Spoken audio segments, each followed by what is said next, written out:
My boss and I sat across the table और बीच में रखा था मेरा रेजिग्नेशन लेटर। वैसे तो अब्रॉड में nobody gives a damn about you, but he still asked me that one question. 4,300 Canadian dollars per month, which is 3 lakh rupees in Indian currency, ये सब छोड़ के मैं जा कहाँ रहा हूँ? अब वैसे my work permit was about to expire, but luckily my PR application had just been picked up, but I couldn't care less about it. अब बॉस को क्या बताता कि सैलरी से ज़्यादा जिस पैसिव इनकम से कमा रहा हूँ उसको एक्टिव बनाने का टाइम आ गया है। Now let's be honest, job कितनी भी अच्छी हो अपनी मर्जी से छोड़ के आने की खुशी अलग है। I felt extremely happy but definitely more uncertain, क्योंकि अब जॉब को कितनी ही गाली दे दो, it is eight the end of the day a still stable source of income. और मैं तो वो नौकरी छोड़ रहा था जिसके लिए मैंने कनाडा से मास्टर्स करी, जीरो से एक लाइफ बिल्ड करी, and I just asked my self one question, भाई इतना सब कुछ करके वापस क्यों जा रहा हूं? पर उस टाइम पर there were only 2 people on the face of this earth जिसको मुझ पर मुझसे भी ज्यादा ट्रस्ट था, my parents. I went back home and felt home. और आज इस वीडियो में मैं जॉब छोड़ने के बाद उन 6 महीनों की जर्नी शेयर कर रहा हूं। The wins, the losses, the moments when I questioned everything. No filter, let's go. पहले तुम्हें कॉन्टेक्स्ट देता हूं ताकि तुम समझो कि ये मैंने डिसीजन क्यों लिया। पीपल से गलत डिसीजन था, but I just couldn't care less again. देखो, ऑन द सरफेस मेरी लाइफ परफेक्ट थी, अच्छी सैलरी, अच्छी position, and LinkedIn was a real thing for me. Family, society सब sorted, but something kept pinching me. मैं अपनी life के prime years में हूँ और मैं इन सालों को किसी और के कंपनी के नाम क्यों करूँ? क्यों मैं संडे इवनिंग को मंडे मॉर्निंग का सोचकर अपनी शाम खराब करूँ? And you know what the scariest part, 3 साल बाद भी वही फीलिंग, 5 साल बाद भी वही फीलिंग, और 10 साल बाद भी अगर कुछ चेंज नहीं हुआ तो ये फीलिंग और इंटेंसिफाई हो जाएगी। अब ट्रेडिंग की बात करें तो वो तो मैं पहले से ही कर रहा था, लाइक अ साइड हसल, पैसिव इनकम। रात को चार्ट्स देखता था, वीकेंड पे स्ट्रैटेजीज टेस्ट करता था, और धीरे धीरे मेरे ट्रेडिंग के प्रॉफिट्स कंसिस्टेंटली मेरे मंथली एक्सपेंसेस से मैच करने लगे। Not a salary, just expenses पर ब्रेक इवन। सो मैंने डिसाइड कर लिया कि मैं 6 महीने का रनवे बनाऊंगा। अगर उन 6 महीनों में ट्रेडिंग से कंसिस्टेंट इनकम नहीं आई, मैं वापस जॉब ज्वाइन कर लूंगा, नो ईगो अटैच्ड। अब देखो, जो गलत हो सकता था वो सब गलत हुआ। फर्स्ट मंथ आई थॉट अब पूरी फ्रीडम है, सुबह उठो, मार्केट ओपन करो, कॉन्फिडेंटली ट्रेड करो, no office distractions. But reality hit. I don't know freedom होने की खुशी थी या लास्ट कुछ महीनों में जो प्रॉफिट कमाया था उसका ओवर कॉन्फिडेंस। मैंने बिना ज़्यादा ओवर एनालाइज करे ट्रेड्स करे। पहले हफ्ते मैंने 2 घंटे चार्ट्स देखे बिना ट्रेड किए, क्योंकि एक्सपीरियंस है, and the result -8,500 rupees. Week 1। दूसरे हफ्ते भी मैं नहीं सुधरा, ओवर कॉन्फिडेंस की वजह से पोजीशन साइज डबल ही कर दिया, एंड -1,500। वीक 2। तीसरे हफ्ते तक आते आते मैं हर एक सेटअप को सेकंड गेस कर रहा था। वो जो परफेक्ट एंट्री जॉब के टाइम पे कॉन्फिडेंटली लेता था, अब वही सेम एंट्री स्कैरी लग रही थी। ये 2 चीज़ों की वजह से था। फर्स्ट, अब मेरे पास कोई कंसिस्टेंट इनकम सोर्स नहीं था, trading was my only option. And second, थोड़े ट्रेड्स इधर उधर होने पर I started doubting my self. जितने टाइम में मैं अपनी जॉब से 3 लाख कमा लेता था, उतने ही टाइम में माई P&L वाज -42,000। पर तुम सोच रहे होगे 3 लाख कमाता था और 42,000 पे लॉस, इतना तो मैनेजेबल है। हाँ देखो, फाइनेंशियली मैनेजेबल था, लेकिन साइकोलॉजिकली जब तुमने अपनी सेफ इनकम छोड़ी हो और पहले ही महीने में लॉस होने लगे, तो तुम्हारा दिमाग सिर्फ एक ही चीज रिपीट करता है, You made a mistake. You made a huge mistake. Go back.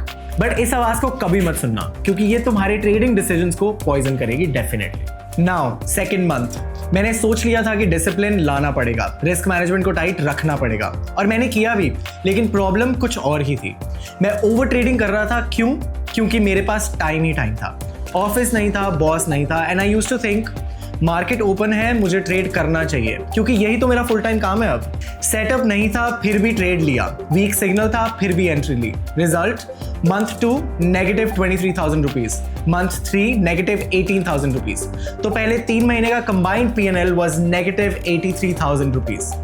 अब मैं एक डिसीजन पॉइंट पे था, मेरे पास 3 महीने का रनवे बचा था, एंड सरेंडर करके जॉब ढूंढने का या इस फुल टाइम ट्रेडिंग एक्सपेरिमेंट को फेलियर डिक्लेयर करने का मूड बिल्कुल नहीं था। मैंने अपना ट्रेडिंग जर्नल खोला, लास्ट 3 महीने के सारे ट्रेड्स देखे और 3 पैटर्न्स नोटिस किए। नंबर 1, मैंने अपने बेस्ट सेटअप्स नहीं ढूंढे, बस आउट ऑफ बोर्डम ट्रेड्स लिए।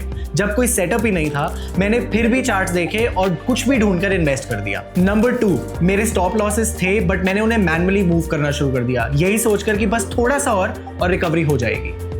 एंड नंबर 3, मैंने अपनी ट्रेडिंग को एक जॉब की तरह ट्रीट किया। 9 to 5 स्क्रीन के सामने बैठना शुरू कर दिया। ट्रेड करो, बट ट्रेडिंग 9 to 5 नहीं होती। ट्रेडिंग तब होती है जब सेटअप आता है, और यहीं से मैंने 3 रूल्स बनाए जो मैं आज भी फॉलो करता हूँ। Rule number 1, maximum 2 trades per day and that's it. चाहे मार्केट कितनी भी अच्छी लगे, चाहे एक और ट्रेड एकदम पक्का श्योर लगे, 2 ट्रेड्स। उसके बाद स्क्रीन बंद, लैपटॉप बंद, जिम जाओ, वॉक पे जाओ, कुछ भी करो, लेकिन ट्रेड मत करो। ये रूल ओवर ट्रेडिंग का परमानेंट सोल्यूशन है। Rule number 2, stop loss is a hard wall, not a suggestion my friend. मैं फिजिकली अपना स्टॉप लॉस सेट करता हूं और उसके बाद स्क्रीन से हट जाता हूं। मैं उसे एडजस्ट या मैनेज करने की कोशिश बिल्कुल नहीं करता, क्योंकि जब मैं स्टॉप लॉस मैनुअली मूव करता था, मैं बेसिकली अपने लॉसेस को डबल कर रहा था every single time. And rule number 3, if there is no setup there is absolutely no trading. ये सबसे सिंपल रूल है और सबसे मुश्किल, क्योंकि फुल टाइम ट्रेडर होने का मतलब ये नहीं होता कि तुम रोज ट्रेड करोगे। फुल टाइम ट्रेडर होने का मतलब होता है that you are available every day, but trade सिर्फ तुम तभी करोगे जब मार्केट तुम्हें रीजन देगी। बहुत दिन ऐसे गए हैं जहां पे मैंने स्क्रीन खोली है, 1 घंटा चार्ट देखा है, कोई सेटअप नहीं मिला और स्क्रीन बंद कर दी, और वो दिन मेरे लिए एक्चुअली प्रॉफिटेबल रहा है। You know why? क्योंकि उस दिन मैंने लॉस नहीं लिया। नाउ द क्वेश्चन अराइजेस, तो 6 महीने बाद where was I? Safe to say मैं महीने के 3 लाख कमा रहा था। यस, कुछ महीने ऊपर, कुछ महीने नीचे, a little inconsistent, but overall वो 6 महीने का रनवे जो आउटकम सोचा था, आई डिड इट। उन 3 महीनों के बाद हर महीने मैंने ग्रीन क्लोज किया, और एक चीज जो चेंज हो गई वो था आंखों के नीचे का टेंशन वाला स्ट्रेस, जो कॉर्पोरेट लाइफ में आई थिंक परमानेंट ही होता है। So that was no more there. मैं सुबह उठता हूँ और अब मेरा पहला थॉट ये नहीं होता कि आज मंडे और मुझे ऑफिस जाना है। मेरा पहला थॉट होता है कि आज का सेटअप कैसा दिखेगा। देखो, मैं ये वीडियो इसलिए बना रहा हूँ क्योंकि YouTube पे तुम्हें 2 तरीके की वीडियोस मिलेंगी। एक तरफ I quit my job, I made 5 crores in 6 months, fake clickbait, और दूसरी तरफ trading is gambling, nobody makes money, don't even try, that is equally fake, equally clickbaiting. सच कहीं ना कहीं बीच में है। ट्रेडिंग से इनकम पॉसिबल है, लेकिन 6 महीने में नहीं। I gave it time. Trading is a skill and skill takes time. Starting of the video I mention कि मैं 3 लाख कमा रहा था, किसी और के लिए काम कर रहा था, life was happy, I built a life for my self. लेकिन एक ही क्वेश्चन जो बार बार आता था, ये सब कर क्यों रहा हूं? क्योंकि एट द एंड पैसा इंपॉर्टेंट है, बट अपनी लाइफ के 40 साल किसी और की कंपनी को देना, that is a little injustice to myself. अगर तुम भी यही सोच रहे हो कि जॉब छोड़ के फुल टाइम ट्रेडिंग करोगे, तो मेरा सिर्फ एक ही एडवाइस है, पहले 6 महीने का अच्छा सा रनवे बनाओ, प्रूव करो कि तुम कंसिस्टेंटली प्रॉफिटेबल हो फॉर मिनिमम 3 months, फिर सोचना। And a quick question for you, trading journey में तुम्हारा सबसे बड़ा स्ट्रगल क्या है? Consistency, discipline, fear of failure? Comments में बताओ और मैं पर्सनली 24 घंटे में हर कमेंट का रिप्लाई करूंगा। You guys know the drill, like करो, शेयर करो, सब्सक्राइब करो। हर हफ्ते एक ऑनेस्ट ट्रेडिंग ब्रेकडाउन वीडियो आता है। No fluff, we only talk about the real stuff here, and I will see you guys in the next one.